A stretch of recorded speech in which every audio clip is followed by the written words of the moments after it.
Hello. आज आपण ना सुधा मूर्तीचं आयुष्याचे धडे गिरवताना हे पुस्तक वाचणार आहोत आणि ह्यातलंच एक मला अत्यंत खूप छान असं धडा आवडला आहे. त्याचं नाव आहे गुणसूत्रे. ऐका बरं हां. अनंत हा एक अकुशल कामगार होता. मोलमजुरी करून कसंबसं आपलं पोट भरायचा. एक दिवस कामाच्या शोधात भटताना तो आमच्या दारात आला. माझ्या आजोबांनी दार उघडताच अनंत अजिजीच्या स्वरात म्हणाला, मला तुमच्या घरी कामाला ठेवून घ्या ना धनी. माझ्याकडे पैसे नाही, मला घरचं कोणीच नाही. मी या जगात अगदी एकटा आहे. मी कुठे जाऊ? माझ्या आजोबांना त्याची दया आली. ते म्हणाले, ठीक आहे, तुला हवं तितके दिवस तू आमच्या घरी राहू शकतोस. पण हे बघ, काही दिवसांनी तुझं लग्न होईल. मग तुला तुझ्या कुटुंबियांसाठी देखभाल करावा लागेल. त्यासाठी तुला पैसे लागतील आणि अंगात काहीतरी कौशल्य असल्याशिवाय कोण देणार तुला पैसे? तर आपण असं करू, मी तुला पूजा करायला शिकवेन आणि जोपर्यंत तू या घरात राहशील तोपर्यंत मी तुला दरमहा 100 रुपये देत जाईन.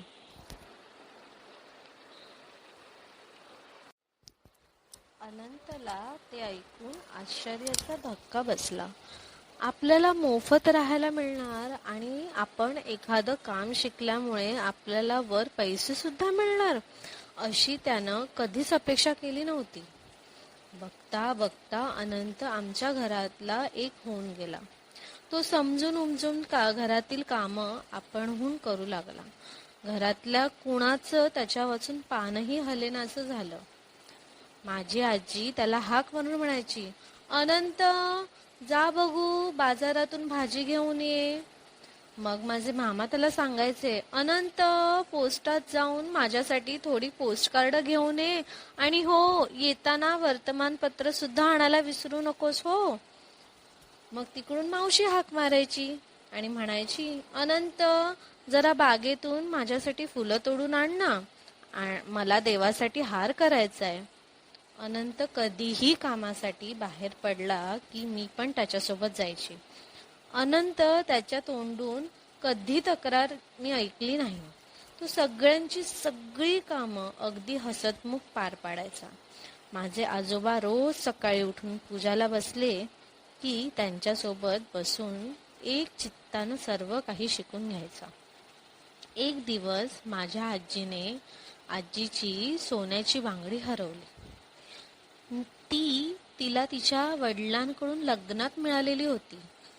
त्यामुळे तिच्या भावना त्या बांगडीमध्ये गुंतल्या होत्या. ती रडू लागली. घरच्या सर्वांनी मिळून अख्खं घर पिंजून काढलं, पण ती बांगडी काही कुठे मिळाली नाही. रात्र होताच आजीनं पणती लावून ती अनंताकडे दिली आणि ती तुळशी पुढे ठेवून येण्यास सांगितली. आजी अजून रडतच होती. अनंत तुळशीपाशी गेला तर जमिनीवर चिखलात काहीतरी चमकताना त्याला नजरेत पडलं. त्यानं ती वस्तू उचलताच ती आजीची हरवलेली बांगडी असल्याचं त्याच्या लक्षात आलं. तो पळतच ती बांगडी घेऊन आजीकडे आला. माझ्या आजीला अतिशय आनंद झाला. झाडांना पाणी घालता घालता ती बांगडी आपल्या हातून पडली असणार हे तिच्या लक्षात आलं. माझ्या आजोबांनी 100 रुपयाची नोट काढून बक्षीस म्हणून अनंताच्या हातावर ठेवली. अनंतला ते ऐकून आश्चर्याचा धक्का बसला.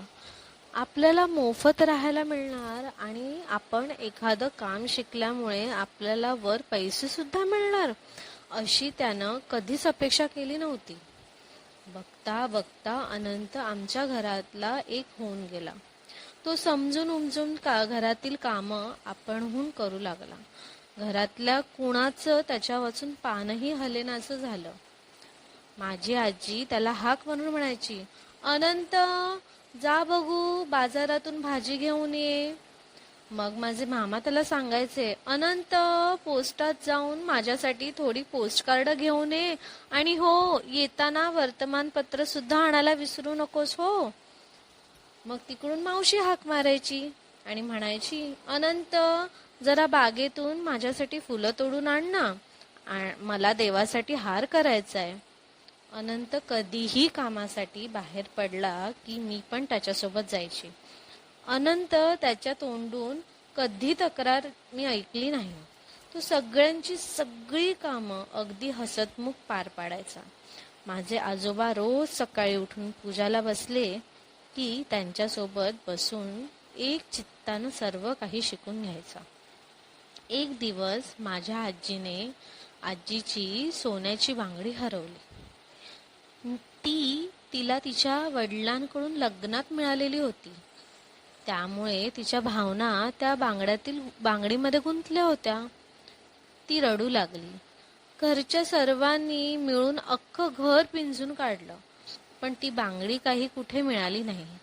रात्र होताच आजीनं पणती लावून ती अनंताकडे दिली आणि ती तुळशी पुढे ठेवून येण्यास सांगितली. आजी अजून रडतच होती. अनंत तुळशीपाशी गेला तर जमिनीवर चिखलात काहीतरी चमकताना त्याला नजरेत पडलं. त्यानं ती वस्तू उचलताच ती आजीची हरवलेली बांगडी असल्याचं त्याच्या लक्षात आलं. तो पळतच ती बांगडी घेऊन आजीकडे आला. माझ्या आजीला अतिशय आनंद झाला. झाडांना पाणी घालता घालता ती बांगडी आपल्या हातून पडली असणार हे तिच्या लक्षात आलं. माझ्या आजोबांनी 100 रुपयाची नोट काढून बक्षीस म्हणून अनंताच्या हातावर ठेवली. माझ्या आजोबांनी 100 रुपयाची नोट काढून बक्षीस म्हणून अनंताच्या हातावर ठेवली आणि सर्वांना बोलवून घेऊन ते म्हणाले, या अनंताच्या प्रामाणिकपणाचं उदाहरण तुम्ही सर्वांनी कायम लक्षात ठेवलं पाहिजे. परंतु अनंतानं मात्र ती बक्षीस घेण्यास नम्रपणे नकार दिला. तो म्हणाला, बक्षीस आपण परक्यांना देतो, घरच्यांना नव्हे. मी तर या घरातला एक आहे ना, मी नाही घेणार हे पैसे. आणखी असंच एकदा अनंताला स्वतःसाठी काहीतरी विकत घ्यायचं होतं, पण त्याच्याकडे पैसे संपले होते. मग त्यानं माझ्या आजोबांकडून पुढच्या महिन्याच्या पगारातले 50 रुपये ॲडव्हान्स घेतले.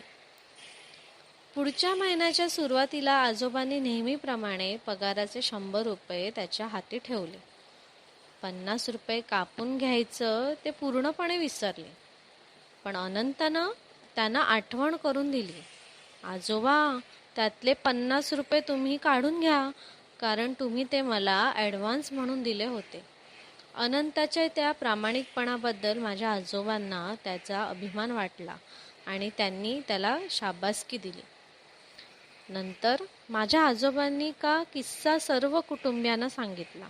ते म्हणाले, जरी अनंत ते 50 रुपये स्वतःकडे ठेवून घेतले असते, मला आठवण करून दिली नसती, तर ते काही माझ्या लक्षात आलं नसतं.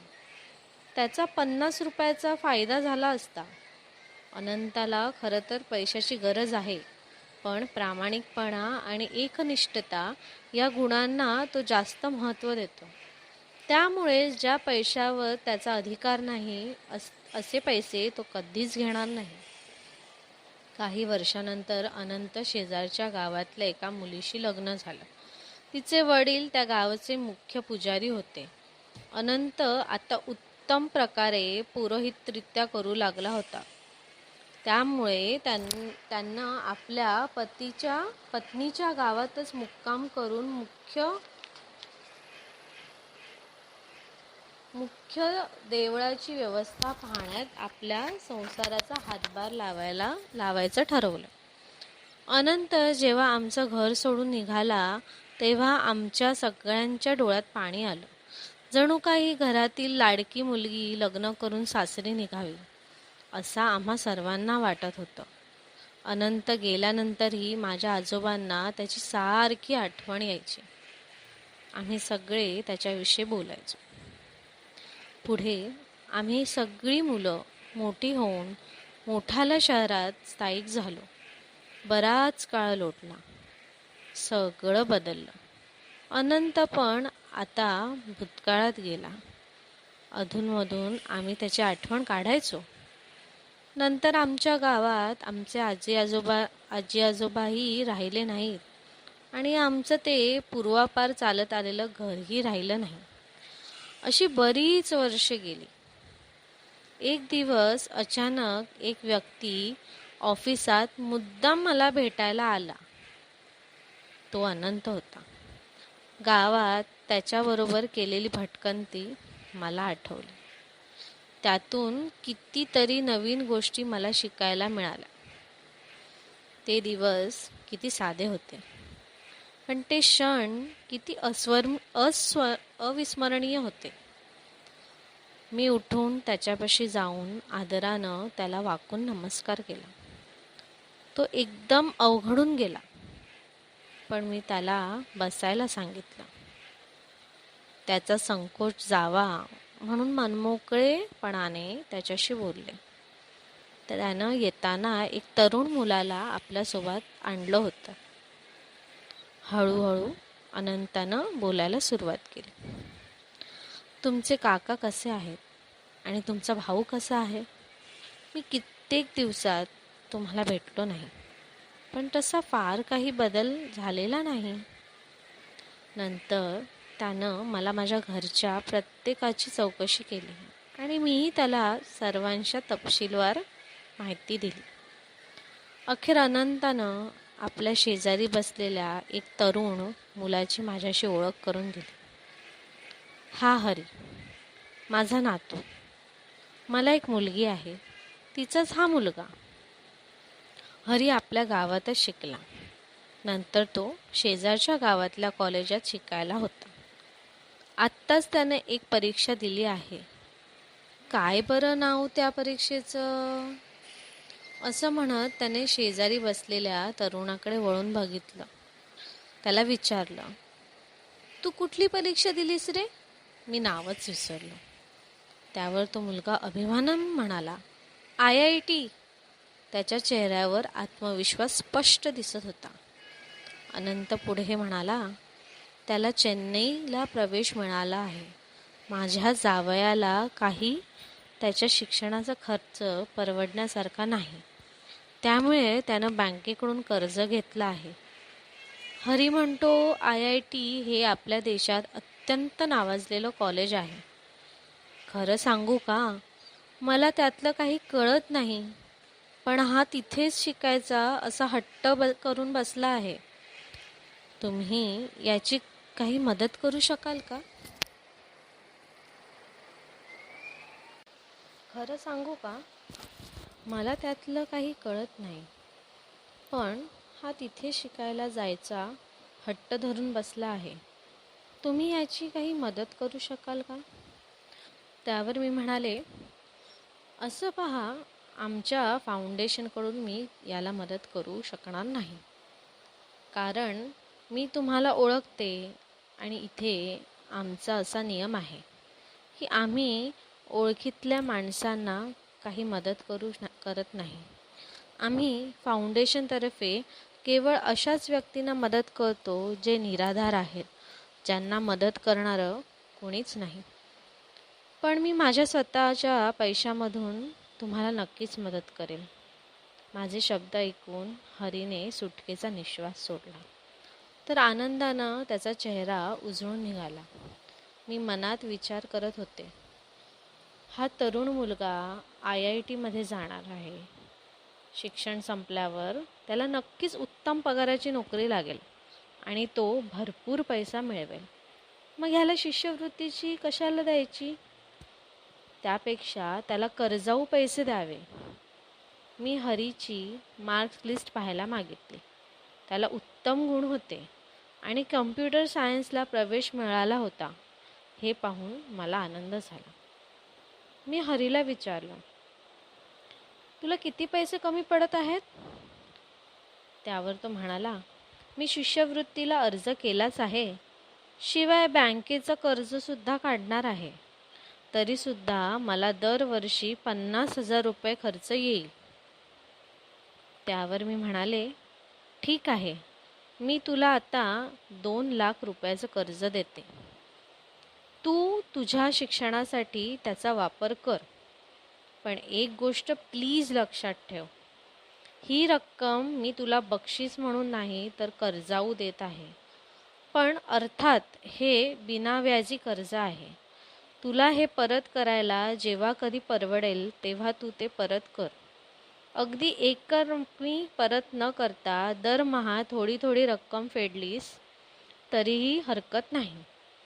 म्हणजे पुढे ही रक्कम तुझ्यासारख्या एखाद्या हुशारू होतकरू मुलाला शिक्षणासाठी उपयोगी पडेल. ही साखळी मला अशीच चालू ठेवता येईल. तुझे आजोबा म्हणजे प्रामाणिकपणाचं मूर्तिमंत उदाहरण आहे. मी आजवर त्यांच्या इतका प्रामाणिक माणूस पाहिलेला नाही. मला वाटतं त्यांच्या अंगाचा सुसंस्कृतपणा आणि त्यांचीच गुणसूत्र त्यांच्या सर्व कुटुंबियांमध्ये असणारच. या कर्जासाठी मला काही कागदपत्रांवर सह्या वगैरे कराव्या लागतील का? हरीनं असं विचारलं. अजिबात नाही. तुझा शब्द माझ्यासाठी पुरेसा आहे. शेवटी काही झालं तरी तू अनंताचा नातू आहेस, मी म्हणाले. त्यावर अनंत म्हणाला, तुम्ही काळजी करू नका. हरी तुमचे पैसे नक्की परत करेल.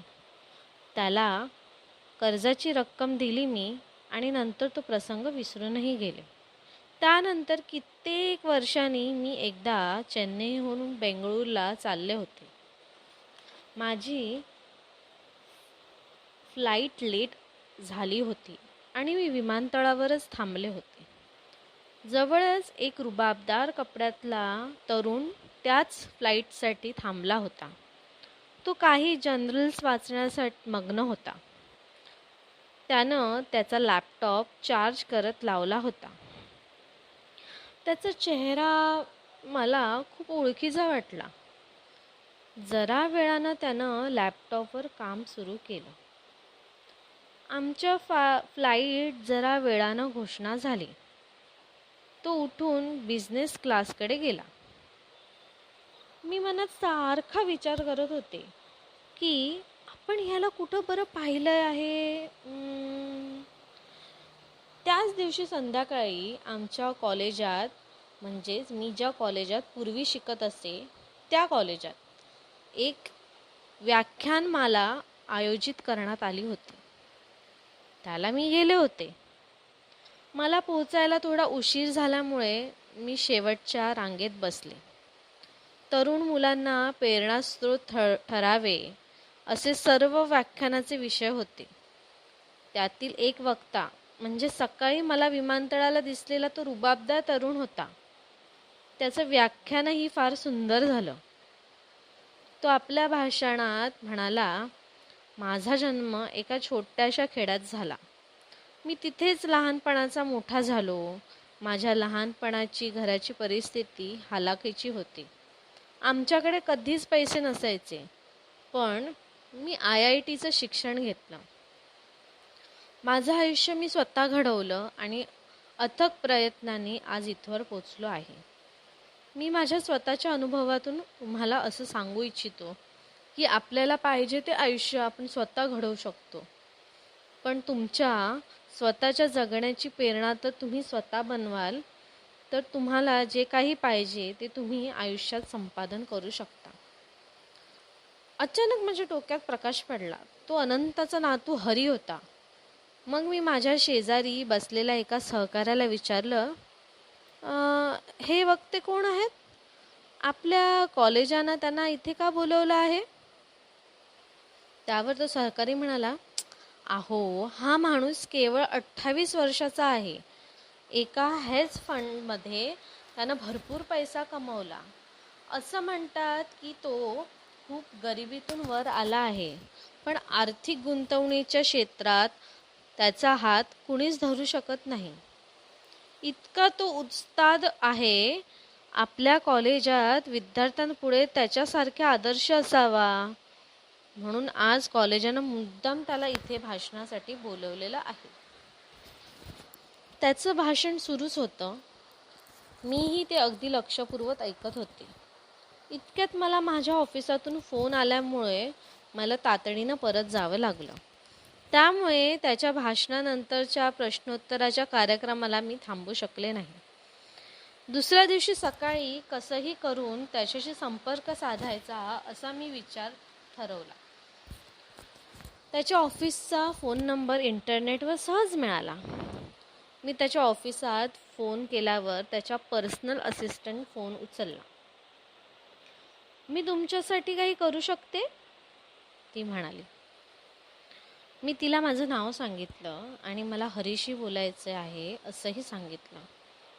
ती हरीशी बोलली आणि नंतर फोनवर मला म्हणाली, सर आता फार बिझी आहेत. त्यांना सांगा मला त्यांच्याशी फक्त 1 मिनिटभर बोलायचं आहे. त्यावर तो लगेच फोनवर आला. तो माझ्याशी अदबीनं बोलला. त्यानं माझी खुशाली विचारली. अखेर मी म्हणाले, अनंत कसा आहे? त्यावर तो म्हणाला, आजोबा काही दिवसांपूर्वीच वारले. ते ऐकून मला वाईट वाटलं. त्यावर काय बोलावं ते मला कळेना. पण तोच म्हणाला, आय एम सॉरी, पण मला जावं लागेल. Thank you for calling. त्यानं फोन ठेवला. एक जुना मित्र गमावल्याबद्दल मला वाईट वाटलं. पण त्याचबरोबर माझ्या मनातली आणखी एक टोचणी लागून राहिली होती. माझ्या मनात विचारांचं चक्र सुरू झालं. या हरीनं जे कर्ज परत करण्याचा साधा विषयसुद्धा काढला नाही. माझ्या दृष्टीने ही रक्कम फार मोठी आहे असं नाही, पण आजवर माझा अनुभव मला हेच सांगतो की हरी हे पैसे कधीच परत करणार नाही. ज्या माणसांची कर्ज परत करण्याची इच्छा असते ते संभाषणात अशा पद्धतीनं कधीच संपवत नाही. हरीनं माझी फसवणूक केल्यामुळे मी फार अस्वस्थ झाले.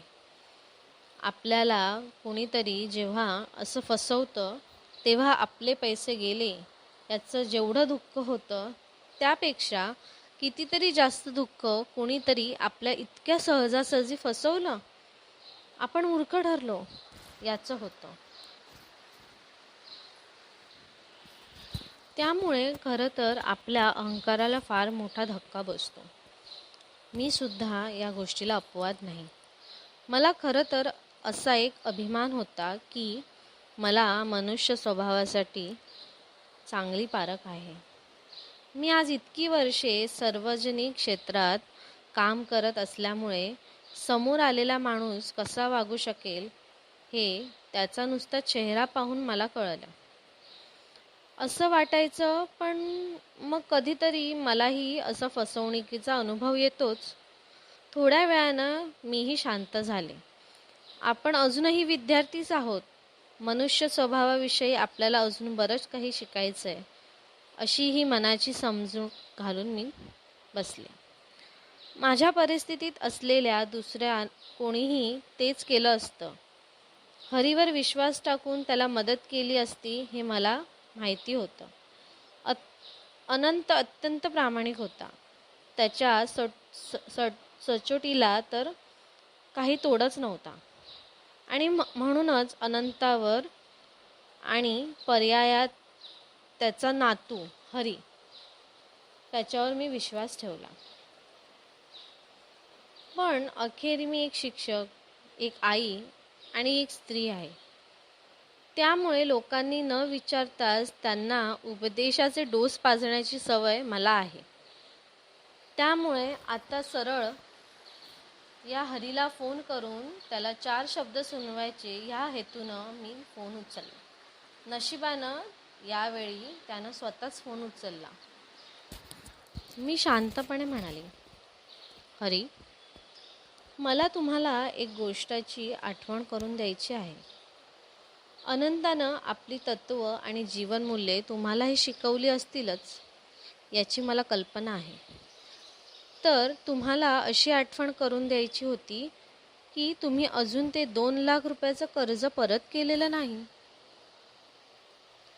त्यावर माझ्या इतकाच शांत स्वर काढून हरी म्हणाला, केवळ 100 रुपये इतक्या तुटपुंजा पगारावर माझ्या आजोबांनी तुमच्या घरी जन्मभर चाकरी केली.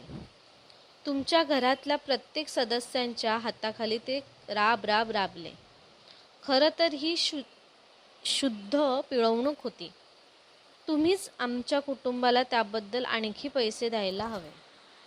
पण मी माझ्या आजोबांचा आदर करतो आणि केवळ म्हणूनच मी आजवर तुमच्याकडे कधीच काही मागितलं नाही, असं म्हणून त्याने फोन ठेवून दिला. घडल्या प्रसंगावरून मला मात्र एक गोष्ट कळून चुकली. माणसाला त्याच्या गुणसूत्रांमधून त्याच्या पूर्वजांची अनुवंशिक दुखणी तेवढी मिळतात, पण प्रामाणिकपणा, सचोटी असे गुण अनुवंशिकतेने एक पिढीकडून दुसऱ्या पिढीकडे अजिबात जात नाही, हेच खरं.